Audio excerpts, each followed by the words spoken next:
Hi there everybody, and welcome to episode 285 of The Art of Procurement with me, Philip Eidson. And I'm joined today by Peter Smith. So Peter has enjoyed a varied career across both public and private sector procurement in the UK.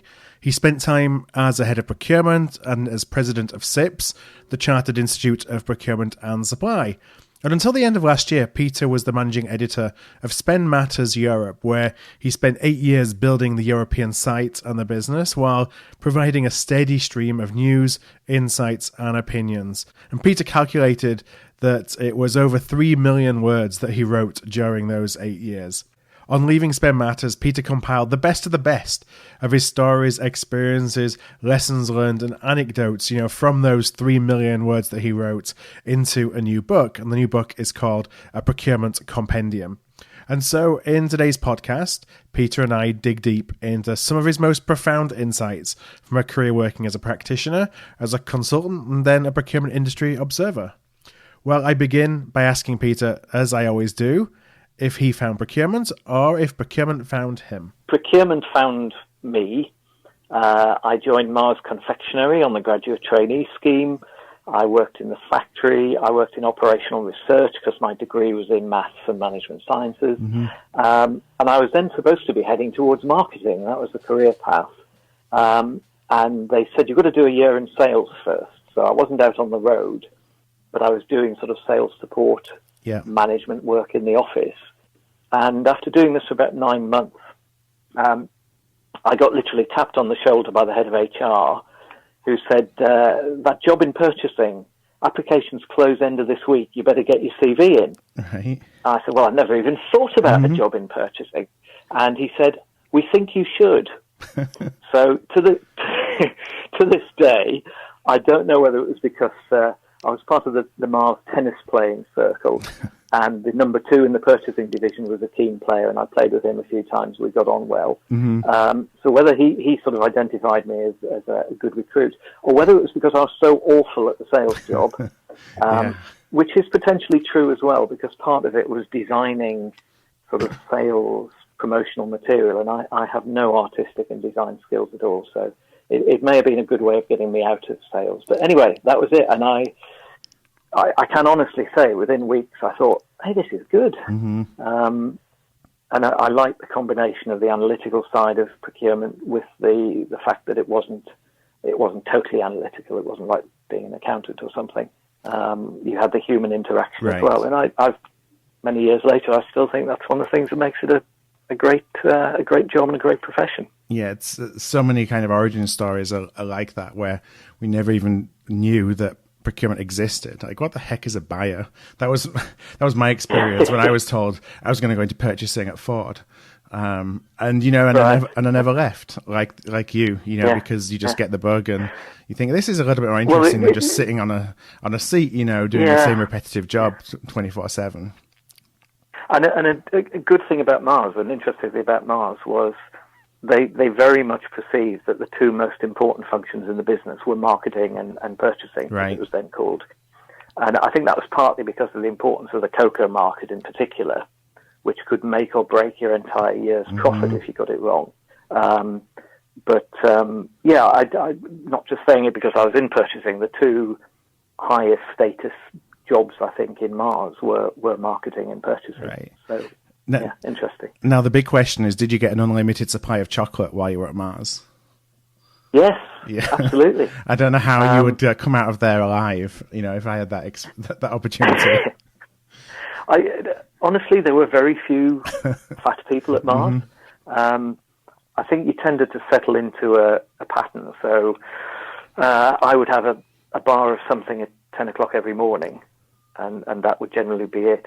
But I have one confession to make, which is we only made the plain Bounty bars, the coconut bars, for about 4 days every month. It was usually Milk Bounty, and I really loved plain Bounty. So when several big trays of chocolate would come up into the office first thing in the morning, and we were like the final quality control process to check on yesterday's production. Right. I would get in quite early in the morning, and I would steal about a dozen plain Bounty bars and stash them away in my bottom drawer so that I had a supply when they moved back to making milk bounty. You were good for the month then. I was good, yeah. So, yeah. So anyway. As you reflect on kind of your career in general, and that's some of the things we want to go into. I want to talk about some of the experiences that you wrote about in the Procurement Compendium. I'm sorry. What would you say is your biggest lesson learned over the course of your career? I think the thing where my view really changed over the years was as a young, naive manager, not just in procurement, probably anywhere, I sort of had a view that if I did a great job and if I met my objectives and if I worked hard and I knew what I was doing, then other people would recognize how good I was. And as I got to manage teams and then whole divisions, I sort of felt the same thing applied, that if my procurement division team did a great job, then that would be obvious to the CEO and the CFO and the CIO and the marketing director and the factory manager, whoever. Yeah. And that really the focus should be on doing a damn good job. And of course, as I got older, and probably even more so since I moved on from line management and spent quite a few years in consulting, you realize that actually perception is everything. And people's perception of whether you and your team and your function are doing a good job is actually what matters. And part of that, I do believe, is actually actually doing the right things and doing a good job. But there's also all the stuff around communication and persuasion and stakeholder management and telling people what you've done and managing their input to what you're doing. And all of that, frankly, is just as important as actually having that brilliant category management strategy in the first place. Yeah. So that's probably the biggest learning, I'd say. Interesting. You see, a lot of leaders who they hear noise as it's related to procurement, and that's often how opinions are formed. And, the noise is somebody in the car with them telling them repeatedly how they're struggling to get a purchase order placed. And all of a sudden they think procurement must be bad. Such little things that if we don't take our eye off the ball, has such a big impact on how people think about what we are, that goes way beyond any results that we ever deliver. Yeah, I mean, I do think we have to deliver. Yeah. And when I think of some of the people I've known who've been good at both delivery and that stakeholder management, they back up the fact that they're persuasive and they relate well to other senior managers. They back it up with performance. Because I do think there's quite a lot of people in our profession who sound very convincing when you see them on the conference stage. Yeah. And then you talk to someone who maybe has worked with them or knows that organisation, and quite often you hear, well, that's all just it's very different reality. Bullshit, frankly. Yeah, reality is different. So, yeah. So the first chapter of your book is all about being a procurement leader, and you opened up by talking about wishing that you'd have fired more people. So I want to ask two things. One, why is that where you started the book? And two, why do you wish you'd have fired more people? I was trying to work out which chapter to start with, and I thought, well, leadership is a good one that sort of draws people into it, and everybody's interested in that, whereas maybe chapters on public sector procurement or technology or even my attempt at humour might not have appealed to everybody. I thought leadership appeals to everybody. And then I suppose why I chose that article, I thought it was a good one, again, just to grab people's attention. But it was also something a friend of mine, Guy Allen, who's another experienced ex-CPO, he said at a presentation we were doing together a few years ago, and he was talking about the first 100 days for a new CPO. Yeah. And that was one of his bits of advice: fire somebody. And I had quite an argument with him over a beer or two about whether that was really good advice. And he came at it from two angles. One, which was the sort of setting an example and laying down the fact that you are in a position of authority. Now, I'm not sure I totally agree with that. But the other thing which I have come to believe is that time is short. And I think you feel that more and more as you get older, actually. And you start thinking that when I was younger and I went into a procurement director, a CPO role, I probably looked at it and thought, well, I've got 5 years here to sort things out and make some improvements. Yeah. And of course, A, you realise that 5 years goes so quickly. B, you realise you often don't get 5 years. And I think at times I was probably a bit tolerant of people who either didn't perform or weren't really on board with what I wanted to do. And I tended to feel, well, I think I'm quite a good person manager. Yeah. I can turn them around. Right. I can develop them. Manage your way around it. And I think sometimes it might have been better to just go, this isn't working. Yeah. Having said that, I worked in government for a while, and in government it's impossible to sack anybody unless they actually murder the Prime Minister or something. Right. Then it's impossible to fire them. I was going to say, it's not actually that easy in private sector in the UK either. It's not like in the States where really anything goes. Yeah, no, you're right. I had some issues at NatWest, and HR were very risk averse, let's just say. Now, one of the things you also talked about is wishing that you'd been bolder in terms of investment. I wonder if you could share a little bit about your thinking around that and how we do kind of, put ourselves out there to look for investment in the profession, because we often have such low, discretionary budgets in procurement. Yeah, absolutely. And I used to say this to suppliers when I was at NatWest, that we influenced $2 billion of spend, or more than that, whatever it was. But my discretionary budget, by the time I paid for my team and the stuff I couldn't get away from paying for, I probably had $100,000 a year. Right. For training, consultancy, technology, or I had to go to my boss to get more. Mm-hmm. So it is an issue. I think also by nature, a lot of us probably tend to be quite careful with money, right. being in procurement. Yeah. So when we look at something and go, do I want to spend £1 million on a new, sourcing technology, whatever it might be, our immediate reaction is, gosh, that's a lot of money. Mm-hmm. We're also quite cynical about business cases because we've seen so many dreadful business cases from colleagues. Yeah. So there's a tendency perhaps to be a bit cautious, whereas if you really want to change things now, you can't do that without the right technology. I think 20 years ago when I was a CPO, you could make a case that the technology really wasn't that great and therefore it didn't bring you as big a benefit as you might expect. But now technology's improved so much.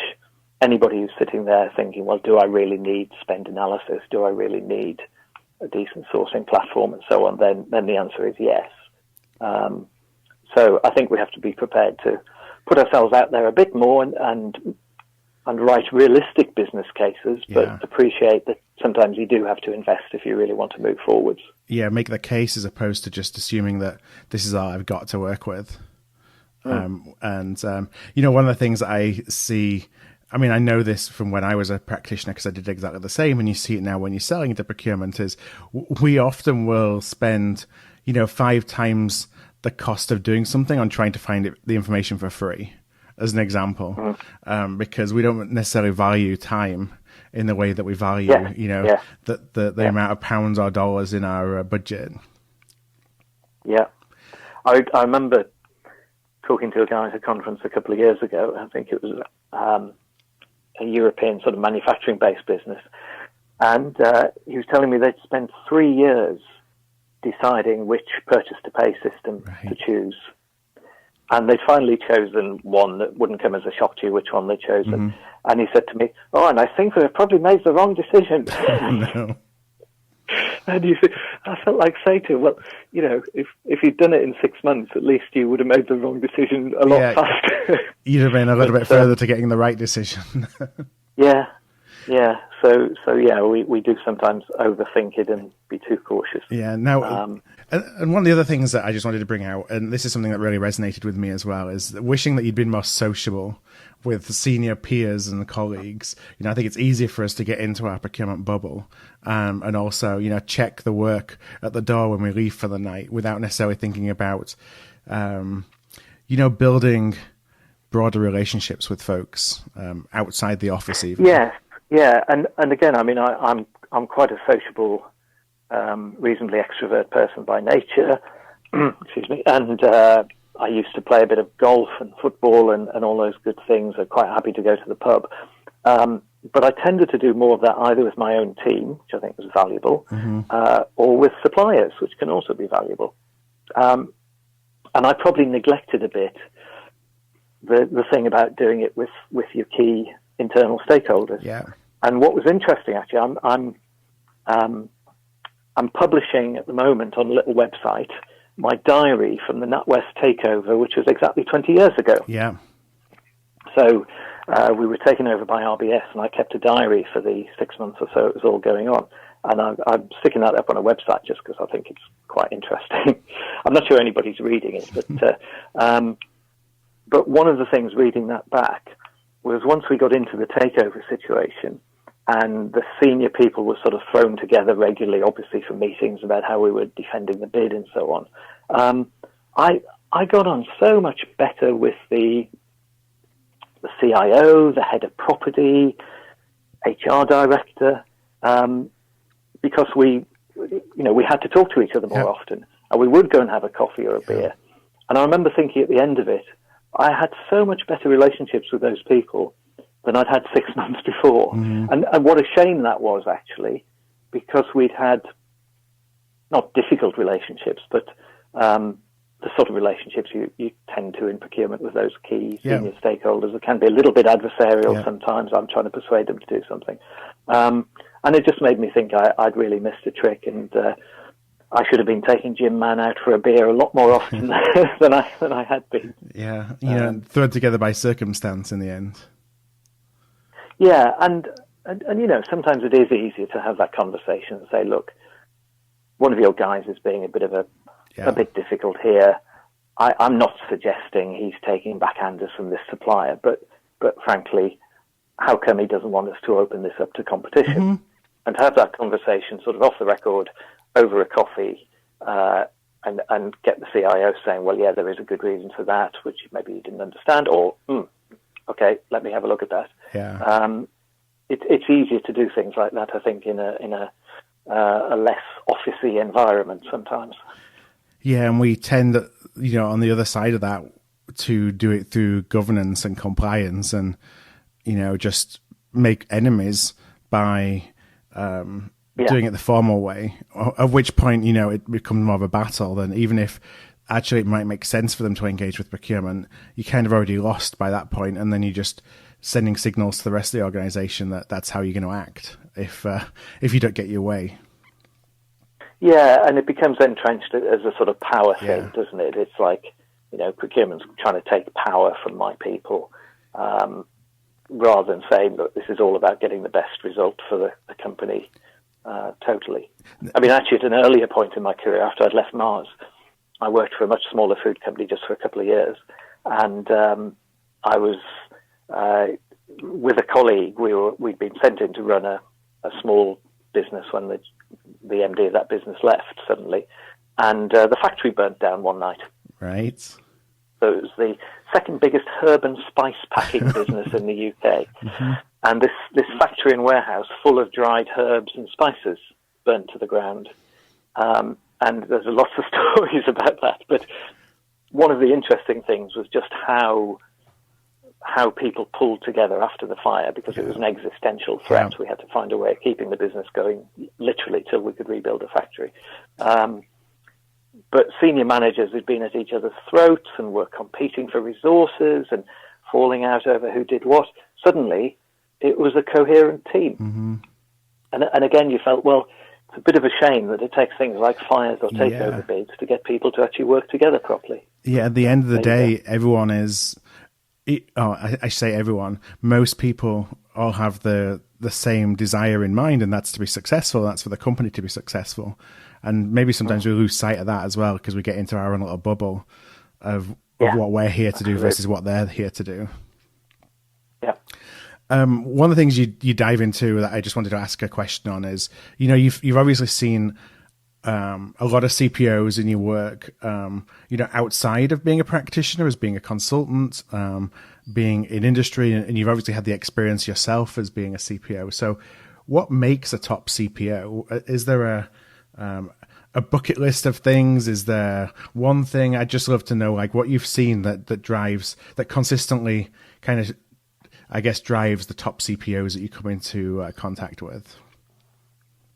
I think one of the things is what we've talked about already. It's that ability to influence the board and senior stakeholders and that sort of thing.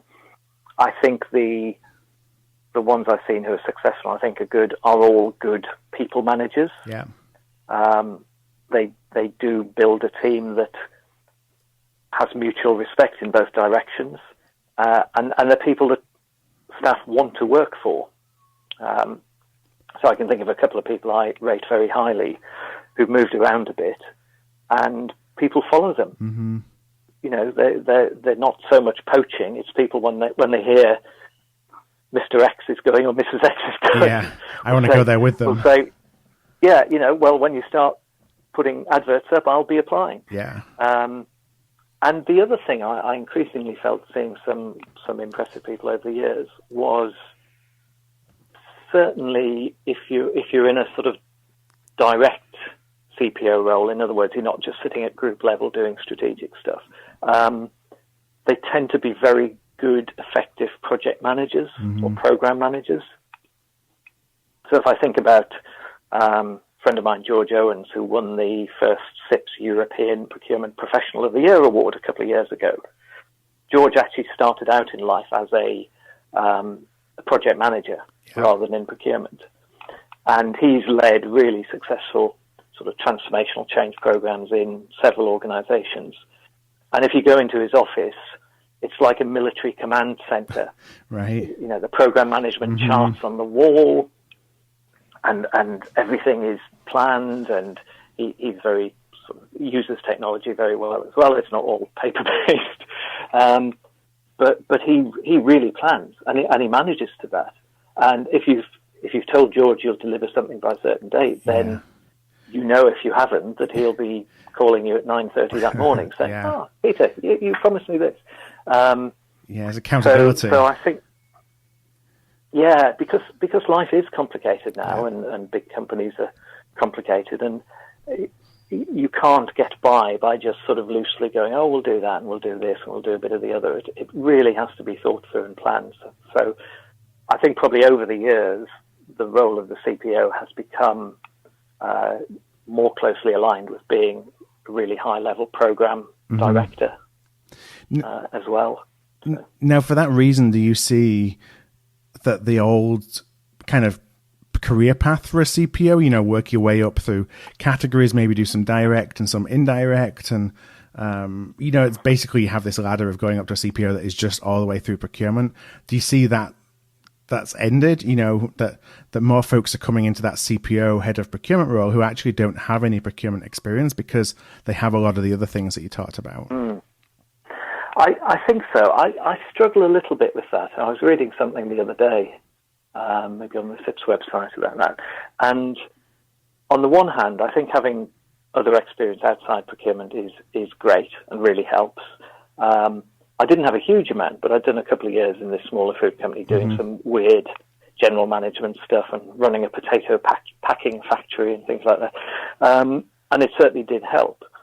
So, and I do think these other skills like program management, financial understanding, there's some key capabilities and skills that a CPO should have.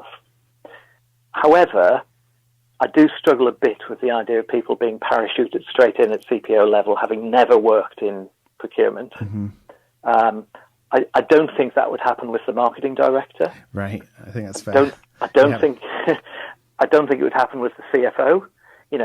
Oh, Peter's never done finance before, but don't worry, he'll make a great CFO. Yeah. And while I don't believe, I never believed in the idea of making procurement a sort of chartered thing, that you had to have your SIPS chartered thing before you were allowed to buy anything. I thought that was going too far.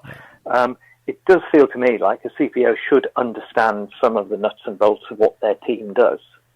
And I think if you've never written a PQQ, if you've never negotiated a contract, if you've never had a supplier performance meeting where they haven't been performing on a contract, you've never done any of those things, I struggle a bit to see how you're quickly going to be a really effective CPO.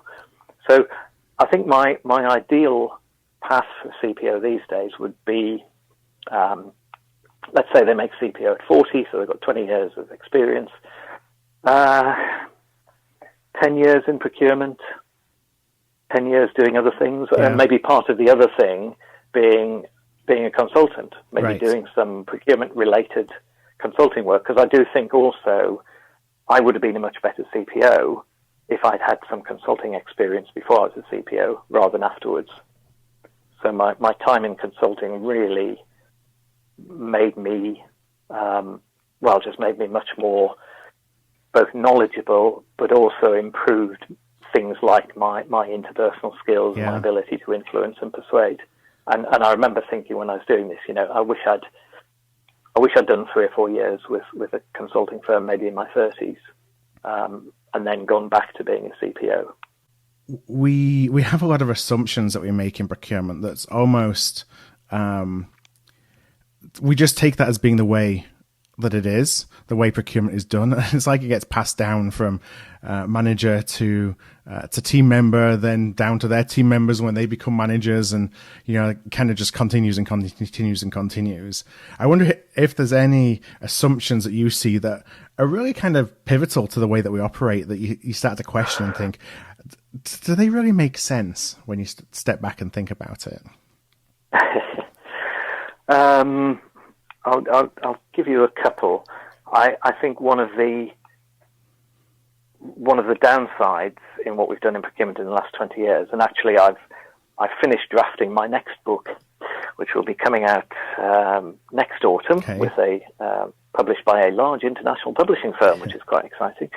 And I talk about at several points in that book. I talk about the importance of competition and the dangers of supplier dependence, being dependent on suppliers or a supplier.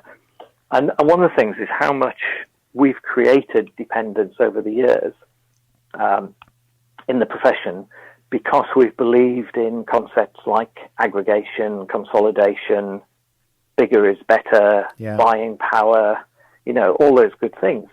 So we've and category management done badly has been part of this. So we're going to put all our business together and go out to the market and offer it all to one supplier, and we'll get a great deal. And the first thing is you often don't get a great deal.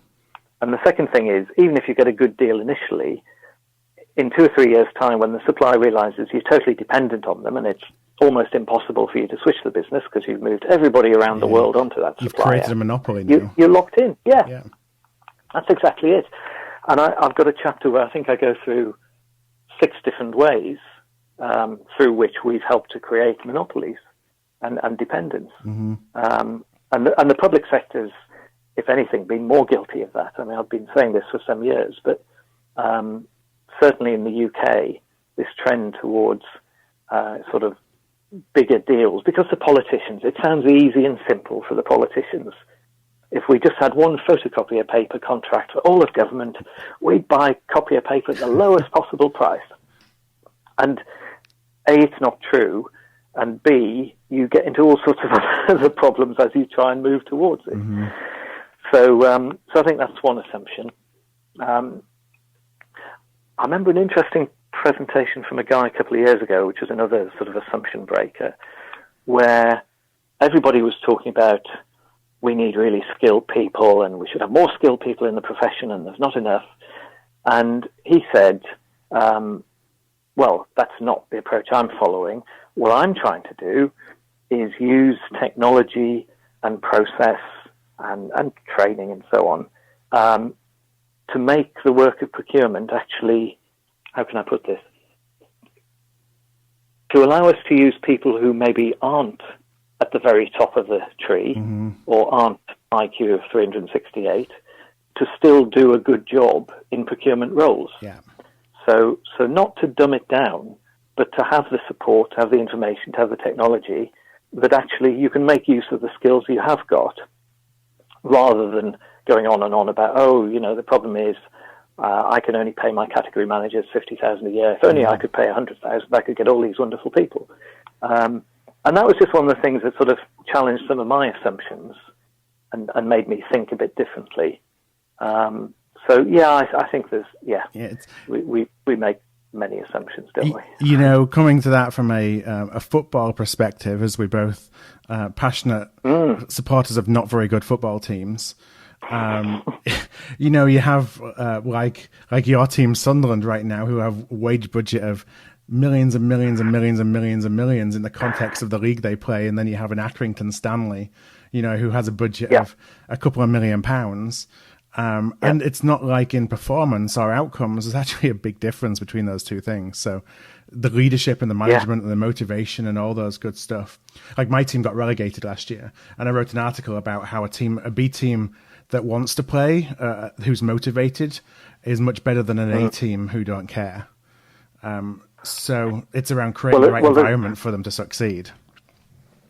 And there must be a fascinating case study. You probably know this, but we didn't really have a summer holiday, but we had a few days around Stroud in the west of England. And it was only when we were there and were staying just out of a little town called Nailsworth, which I've never been to before, has a population of 6,000. Right. And it was only then that I realised that the football team called Forest Green Rovers, who actually play in the fourth tier, the professional tier of English football. They're top, as we record this, they're top of the table. Oh, are they? I knew they were doing well. I didn't realise they were. And they're based in Nailsworth. Yeah. And it's tiny. It's almost a village. Right. and they one of the ways they've done it is they've differentiated themselves by saying we are the greenest football team in the world. Mm-hmm. So they only serve vegan food and sort of locally made beer and stuff at the ground. They're carbon neutral, all these things. Now, I'm not saying that's how they've become so successful, but they're obviously doing something incredibly right, because to have that success in a small town of 6,000 people is just ridiculous, really.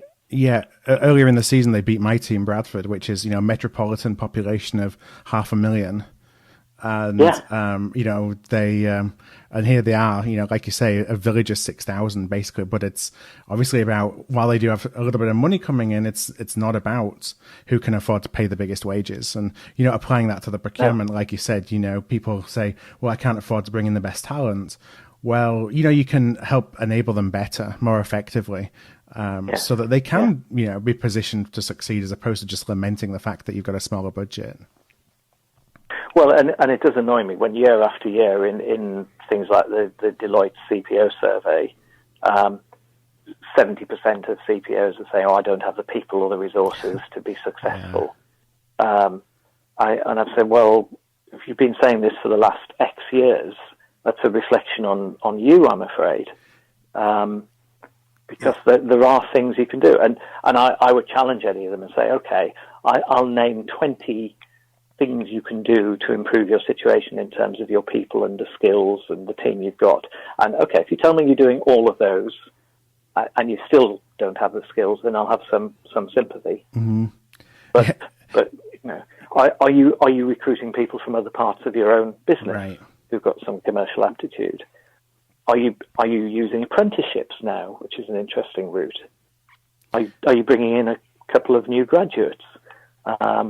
Have you looked at bringing maybe women back into the workforce who've had time off for children? Mm-hmm. Or bringing 70-year-olds back into the workforce? Right. That might be quite useful to me in a few years' time. But, I think there's lots of things people can do, and it's very easy to sit back and go, I just don't have the skills, and it sort of annoys me. Yeah, in those same reports, it says you don't have the same skills, and then you look at, do you invest in your team? No. Yeah. Investment in your team declines. Yeah. So on one hand, you're complaining about not having the skills, and on the other hand, you're not investing in making those people or helping those people succeed that you do have. Yeah, exactly.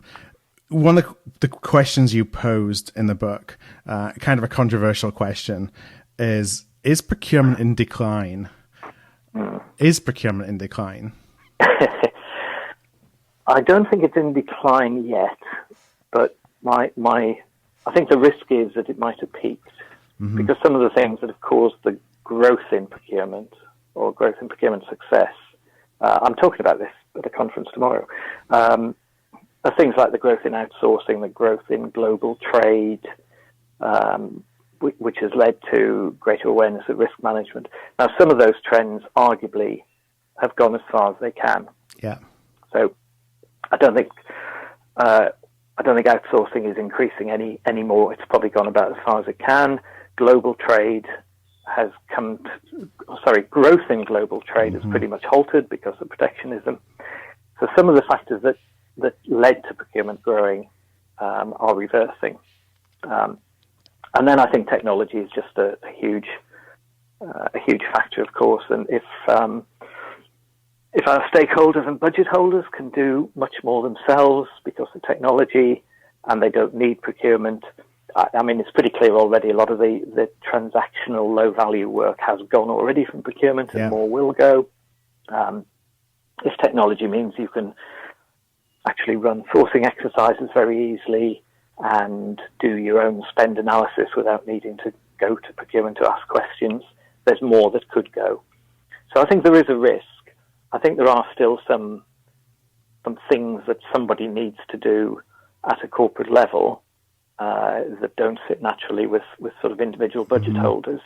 But I think if procurement has a future, it might not be called procurement, and it'll certainly have quite a different role to what it has now. Yeah, that changing role is really important, that we actually embrace it and that we're the drivers of it instead of waiting for somebody else to tell us what procurement should be. Yeah, absolutely. There was an interesting study last year that I remember reading that essentially, it was one of these, what's procurement going to look like in 2030, which is basically exactly the same as what everybody said procurement was going to look like in 2020. With maybe a few more mentions of RPA and AI thrown into the mix. But the responses in this survey were essentially, procurement has a wonderful future on one hand, and I'm really excited about the future of procurement. And on the other hand, procurement doesn't need to change. And, if procurement doesn't change, and I mean, obviously that's what this entire, what the art of procurement is all about, is helping folks with that change journey. But if we don't change, then there isn't a future, in my opinion, for procurement. And we've got to be the ones that are driving that. Yeah, or it'll end up, it may still have a role in the public sector as a sort of governance and compliance. Are you following it won't be the EU rules in the UK anymore, probably, but who knows? But I guess it's nothing. By the time this goes out, maybe maybe things have changed again, because things seem to be changing so quickly at the moment. Yes, indeed. Yeah. Now you made the move over from being a practitioner to covering procurement with Spend Matters. How was that transition? Did you end up missing the day job, or wishing that you could put all these things you're now covering into practice? Well, I'd moved from practitioner to consultant a few years before, so I'd done a few years of consultancy. And I'd always enjoyed writing, and I'd written quite a lot of articles and stuff, and co-written a book by the time we started Spend Matters here. So it wasn't as big a change as it might have been for some people. Yeah. I was also lucky, and I kept doing a bit of consulting work all the way through my Spend Matters time, which helped.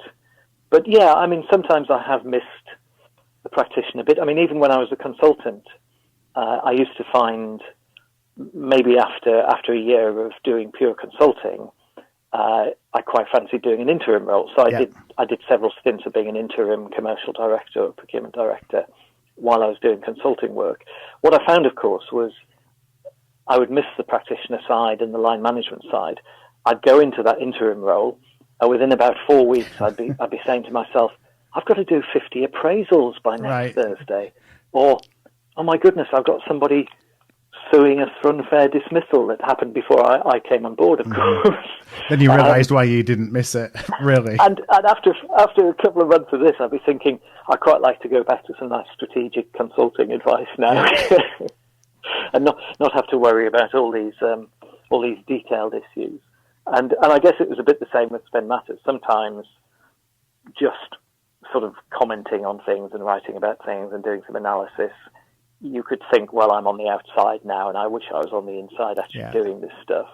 And then other times I'd talk to a friend who's still a CPO, and they'd be saying, "Oh my goodness, I've got 4 weeks on the road now. I've got to go to New York and then on to China and this, and then I've got to do that." And I'm thinking, okay, sitting at home with a glass of wine in hand, writing about the latest procurement tech acquisition is not such a bad thing to be doing, really, is it?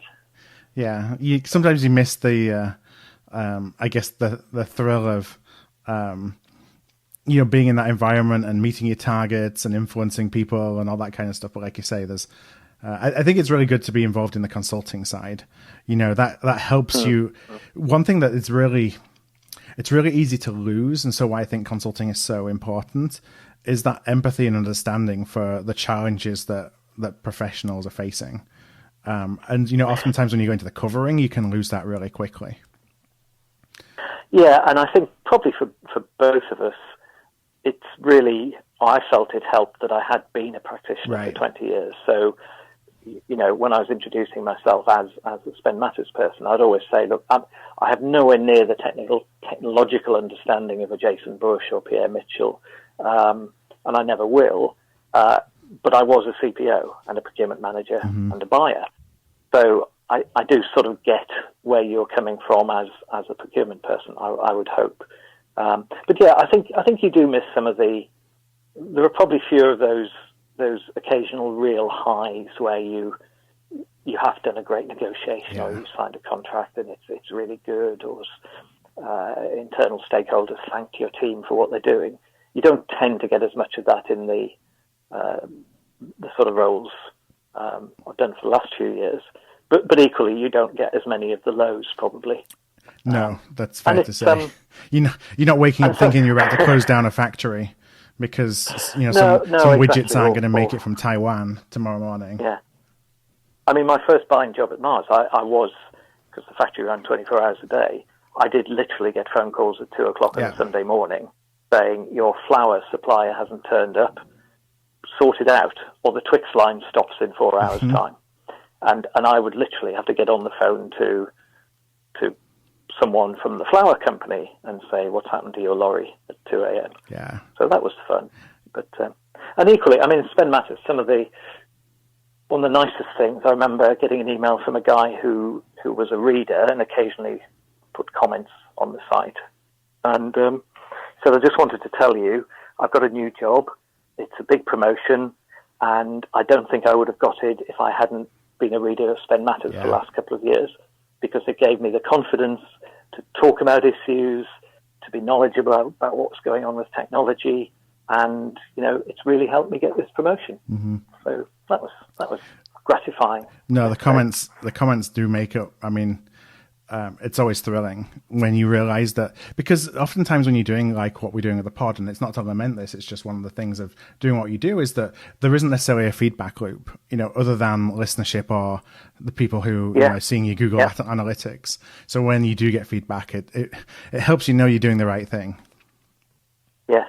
I was never sure when I went to a conference, and I'd quite often say at the beginning of my speech, who reads Spend Matters? And let's say somewhere between a third and a half of the hands go up, which was not unusual. And I was never sure whether that was really good, that 40% of this bunch have heard of us and read us occasionally, or how come the 60% of the procurement world, after many years of me writing 2 articles every day, have still never heard of what we're doing. So you can always look at it 2 ways. We always have that debate here. You think, when you look at numbers, on one hand, I think this is fantastic. It's growing really nicely. We're really making a big impact. And on the other hand, you think, how many hundreds of thousands of procurement professionals are in the world? That's right. Yeah. Why aren't they all listening to my podcast? Exactly. Damn them. So I think it's just a competitive, and perhaps if you lose that, it's time to pack up and go home. Yeah. But you're always wanting to strive to make an impact for more people. So I know it's about time to wrap up. So the last question today is kind of the easy question, and that's if listeners would like to connect with you, find out a little bit more about the Procurement Compendium, go ahead and get themselves a copy, where would be the best place for them to go and do all that? Well, the book is available on Amazon and all leading online booksellers. Yeah. So just look up A Procurement Compendium and Smith, and you should find that. My best email address is probably gpetersmith1@gmail. Mm-hmm. That's G for Gordon, which is my first name, petersmith1. Very happy to get emails about everything and anything. What else? I still write the occasional article for Spend Matters, so watch out for that. I'm on Twitter, so gpetersmith, I think it is. And I'm relatively active on Twitter, so that's quite a good route. Especially when you've had a couple of wines. Well, exactly, yes. Yeah. Moving on swiftly, I think, as they say. Or connect with me on LinkedIn. Yeah. I mean, again, if you put Peter Smith Spend Matters or something into LinkedIn, you'll find me. Well, I'll make it easy, and I'm going to put all those linked up on the show notes page for the episode, so people don't have to furiously write down your email address while they're driving into work this morning. Yeah. And those are all going to be at artofprocurement.com/podcast. Not sure which episode number it's going to be yet, so just if you go to artofprocurement.com/podcast, there's a search button there and search for Peter Smith. The show notes for today's episodes will come up. So with all that being said, Peter, I want to thank you so much for your time today and for sharing some of your experiences and thoughts and opinions, and encourage anybody to go out and grab a Procurement Compendium. Excellent. Thanks very much, Phil. I've enjoyed it. Thanks, Peter. Hi there. I want to thank you for tuning in to today's podcast. You can check out all of our back catalogue at artofprocurement.com/podcast, where you can also subscribe to our newsletter to make sure that you never miss an episode. And if you found value in today's show, I'd love if you would tell a peer, or perhaps go and rate and review by going to artofprocurement.com/review. Word of mouth really is the best way to help the podcast grow, and if you're able to do either one of those things, I would truly appreciate it.